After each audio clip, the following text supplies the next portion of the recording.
ini untuk masalah jenjang kadiatmikam ini saya kira penting banget ya. Ini di Bali disusun oleh Ida Ketutlantik, seorang maharsi, seorang yogi ya. Betulan sebenarnya gerenya dekat dengan saya, kira-kira mungkin ada 10 kilo ya. Jadi beliau menyusun begini. Kalau orang kita mau gentu kemudian pakai apa namanya megande kemudian pakai bedah sebenarnya bisa dengan cara yang lain ya gitu ya. Jadi kalau kita memuja yang maha suci maka kukuhkanlah hati kita ya. Bunganya tidak usah pakai bunga yang bagus, pakai padma hati ya. Padma hridaya. Ada bunga dalam tubuh kita, dalam hati kita ada bunga, itu dikembangkan ya. Bahkan gendernya jangan keras-keras, itu suaranya sepi. Maka tidak pakai gender bisa. Kemudian bau-bau harum itu sebenarnya apa? Batin yang teduh. Kalau orang batin teduh, coba kalau orang awam ketemu para pimpinan itu pasti akan merasakan awalnya kok beda ya, batin yang teduh. Jadi mereka akan sopan ya, merasa kagum kepada pimpinan itu karena pimpinan itu punya batin yang teduh. Kemudian perhiasannya apa? Perilaku yang mulia. Nggak usah pakai anting-anting, pakai macam-macam. Perilaku yang mulia. Kemudian hijaunya apa? Kesadaran diri. Asapnya atau dupanya ternyata adalah pembakaran sadribu. Ya, ini pelajaran berat saya kira ya. Tidak harus pakai dupa. Bakar saya sadribunya. Kemudian pikiran yang tenang juga menjadi dupa. Nah ini menjadi bahan untuk kita renungkan baik-baik. Kalau kita seorang leader sampai mencapai ini, saya kira pasti masyarakat akan bahagia, akan tentram, akan tenang. Slide berikutnya.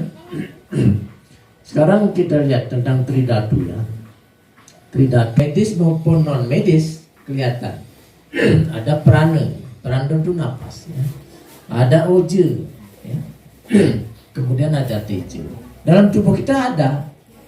Apakah kita mampu membangkitkan ini sehingga kita menjadi sehat panjang umur? Nah, tergantung kita. Slide berikutnya. Prana. Makanya dalam sembahyang ada pranayama. Kita harus belajar bernapas. Kadang orang napasnya sesek gitu saja karena tidak belajar prana. Napasnya terlalu kencang. Kita sudah dikasih gratis oksigen oleh Sang Yang Widi berapa ya? 1 liter kalau keluarga kita sakit kira-kira 500.000. Padahal kita napas itu 20 kali. Sekali napas kira-kira 1/4 liter. 5 liter. Dalam 1 menit kita 5 liter. Berarti 2,5 juta berutang pada Sang Yang Widi. 2,5 juta 1 menit. 1 jam kali 60 coba. Ratusan juta. 1 hari. Umur kita segini berapa triliun utang kita pada Tuhan ini. Baru oksigen saja udah utang. Sampai kita berani sama Tuhan luar biasa. Sampai berani pada leluhur luar biasa. Mentang-mentang jadi sulingnya, jadi jenderal, jadi profesor, tidak mau hormat pada leluhur itu. Ada ceritanya.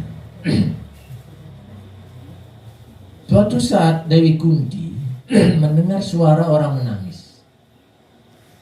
Dipanggillah anaknya. Yudhistira, Bima, Arjuna, Nakula, Sahadeva. Dipanggil. Nah, kedengaran orang menangis ya?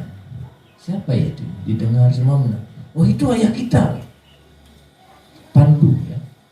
Kan meninggal duluan Pandu ya, sama Dewi Madrin meninggal. Itu ayah kita menangis. Kok bisa menangis ya? Karena sudah kita aben ya. Aben itu sebenarnya orang aben itu suci atmanya, tapi masih ada karma yang mengikat di atman itu ya. Jangan pikir ngaben sudah surga, enggak. Disucikan, sekarang tinggal karmanya, baik apa buruk ya.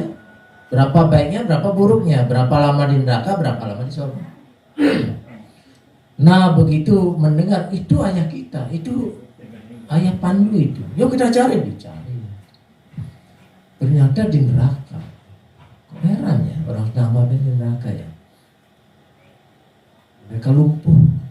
Pandu dari Madrin lumpuh ya. Itu kan istri kedua di Madrin namanya. Nah, Kunti bilang, nah tolong disembah ayam. Istira nyembah.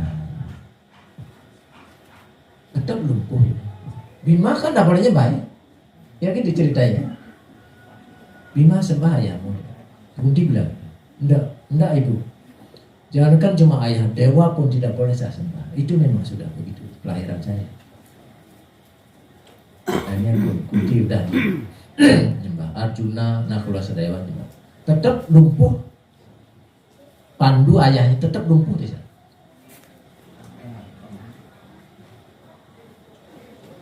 Sisa dewa yang pintar ini berpikir, ini pasti karena Bima belum menyembah.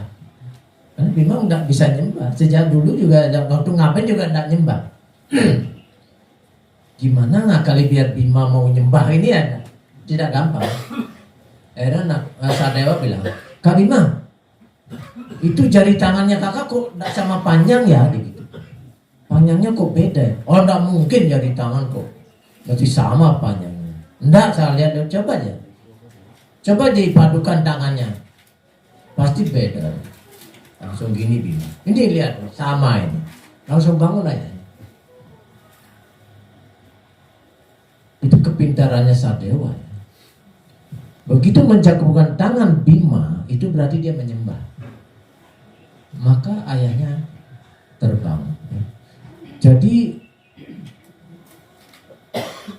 jangankan kita ya, bahkan jadi presiden pun harus tetap leluhur. Itu kenapa saya sampaikan. Mudah-mudahan sudah besar kita bisa entas-entas gitu, sehingga diri kita menjadi suci, sehingga bisa memberikan anugerah pada kita. Dan mereka senang. Kalau mereka menjelma menjadi anak cucu kita yang hebat, yang sukses gitu. Slide berikutnya.